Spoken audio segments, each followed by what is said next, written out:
بسم الله الرحمن الرحيم. شوقي للقياهم يزيد ولحبهم هتف القصر يا جيل أتباع الهدى أشرق علينا من جديد.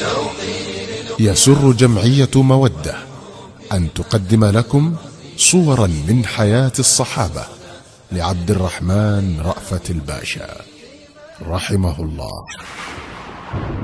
أبو أيوب الأنصاري رضي الله عنه. قادة الدنيا فمن قادوا ولا عرفوا المحيط، هم أسوة الإنسان في الأقوال والفعل السديد.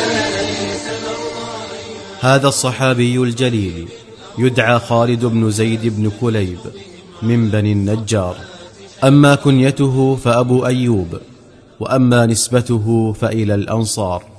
ومن منا معشر المسلمين لا يعرف أبا أيوب الأنصاري، فقد رفع الله في الخافقين ذكره وأعلى في الأنام قدره حين اختار بيته من دون بيوت المسلمين جميعا لينزل فيه النبي الكريم لما حل في المدينة مهاجرا، وحسبه بذلك فخرا.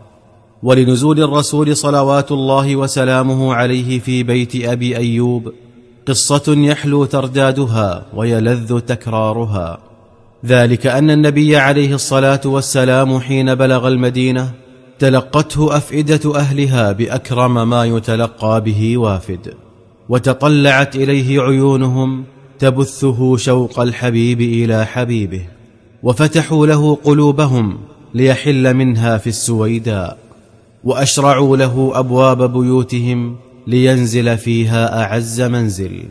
لكن الرسول صلوات الله وسلامه عليه قضى في قباء من ضواحي المدينة أياما 4 بنى خلالها مسجده الذي هو أول مسجد أسس على التقوى، ثم خرج منها راكبا ناقته، فوقف سادات يثرب في طريقها كل يريد أن يظفر بشرف نزول رسول الله صلى الله عليه وسلم في بيته، وكانوا يعترضون الناقة سيدا إثر سيد، ويقولون: أقم عندنا يا رسول الله في العدد والعدد والمنعة. فيقول لهم: دعوها فإنها مأمورة. وتظل الناقة تمضي إلى غايتها تتبعها العيون وتحف بها القلوب، فإذا جازت منزلا حزن أهله وأصابهم اليأس، بينما يشرق الأمل في نفوس من يليهم. وما زالت الناقة على حالها هذه، والناس يمضون في إثرها وهم يتلهفون شوقا لمعرفة السعيد المحظوظ، حتى بلغت ساحة خلاء أمام بيت أبي أيوب الأنصاري وبركت فيها، لكن الرسول عليه الصلاة والسلام لم ينزل عنها، فما لبثت أن وثبت وانطلقت تمشي، والرسول مرخ لها زمامها، ثم ما لبثت أن عادت أدراجها وبركت في مبركها الأول. عند ذلك غمرت الفرحة فؤاد أبي أيوب الأنصاري، وبادر إلى رسول الله صلوات الله وسلامه عليه يرحب به، وحمل متاعه بين يديه وكأنما يحمل كنوز الدنيا كلها، ومضى به إلى بيته.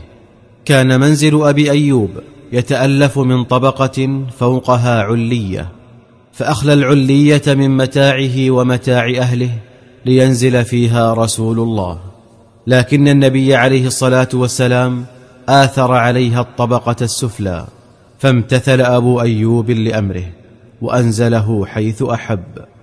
ولما أقبل الليل وأوى الرسول صلوات الله وسلامه عليه إلى فراشه، صعد أبو أيوب وزوجه إلى العلية، وما إن أغلقا عليهما بابها حتى التفت أبو أيوب إلى زوجته وقال: ويحك، ماذا صنعنا؟ أيكون رسول الله صلى الله عليه وسلم أسفل ونحن أعلى منه؟ أنمشي فوق رسول الله صلى الله عليه وسلم؟ أنصير بين النبي والوحي؟ إنا إذا لهالكون. وسقط في أيدي الزوجين وهما لا يدريان ما يفعلان، ولم تسكن نفساهما بعض السكون إلا حين انحازا إلى جانب العلية الذي لا يقع فوق رسول الله صلى الله عليه وسلم، والتزماه لا يبرحانه إلا ماشيين على الأطراف متباعدين عن الوسط. فلما أصبح أبو أيوب قال للنبي عليه الصلاة والسلام: والله ما أغمض لنا جفن في هذه الليلة، لا أنا ولا أم أيوب. فقال عليه الصلاة والسلام: ومما ذاك يا أبا أيوب؟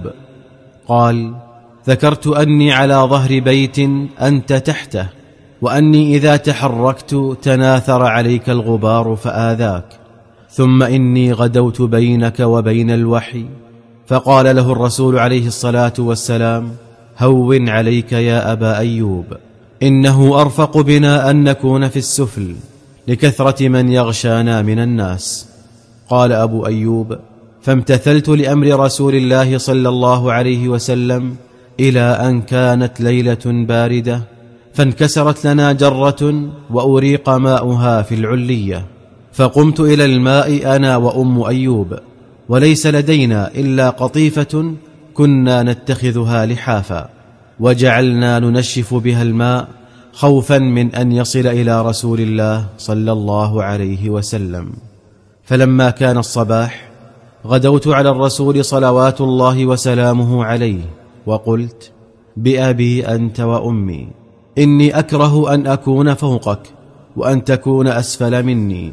ثم قصصت عليه خبر الجرة، فاستجاب لي وصعد إلى العلية، ونزلت أنا وأم أيوب إلى السفل.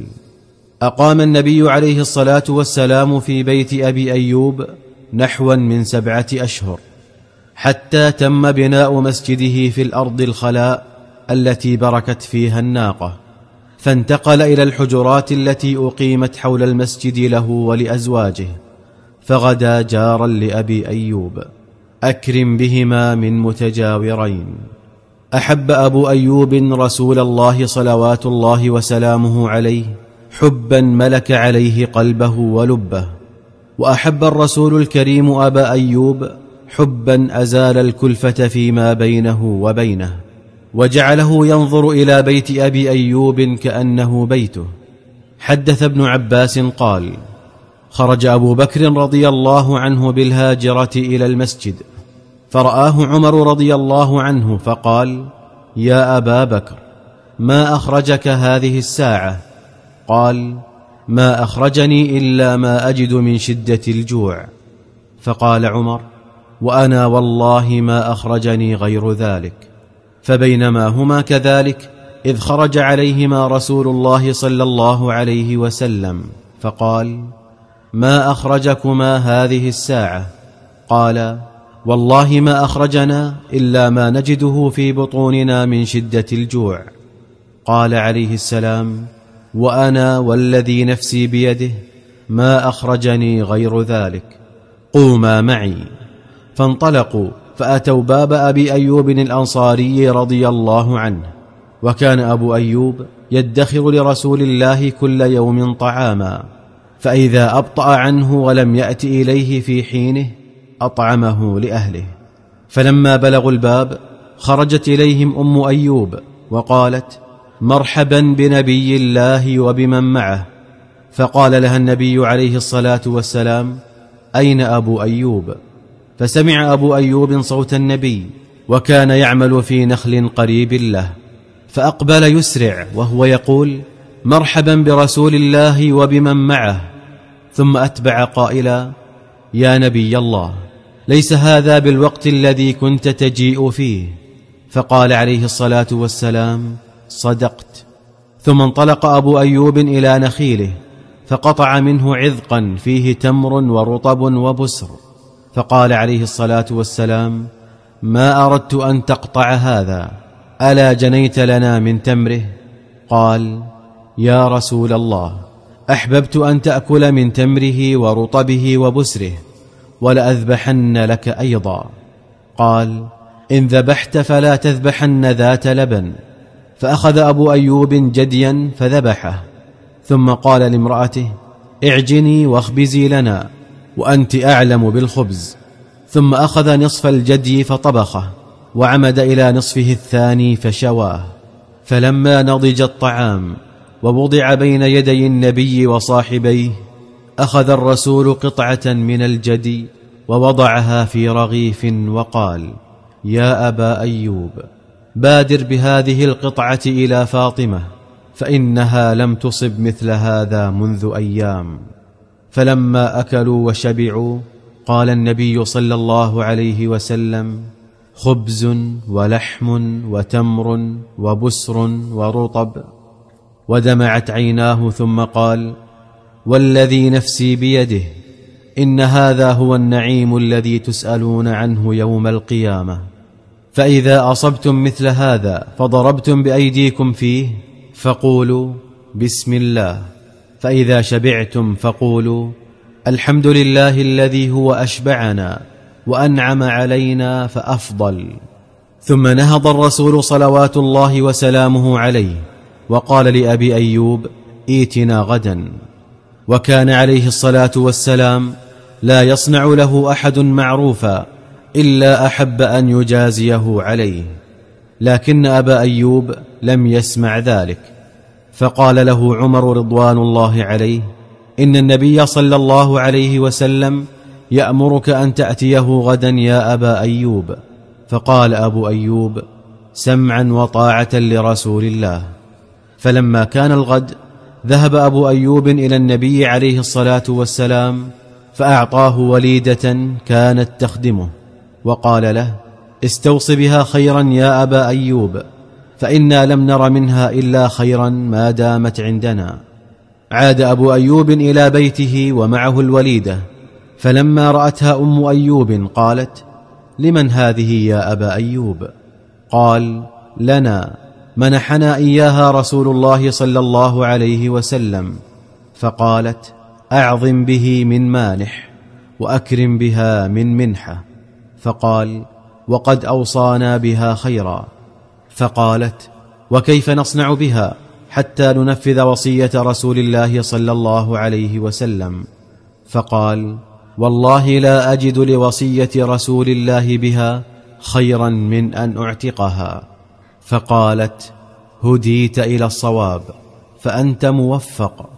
ثم أعتقها. هذه بعض صور حياة أبي أيوب الأنصاري في سلمه، فلو أتيح لك أن تقف على بعض صور حياته في حربه لرأيت عجبا.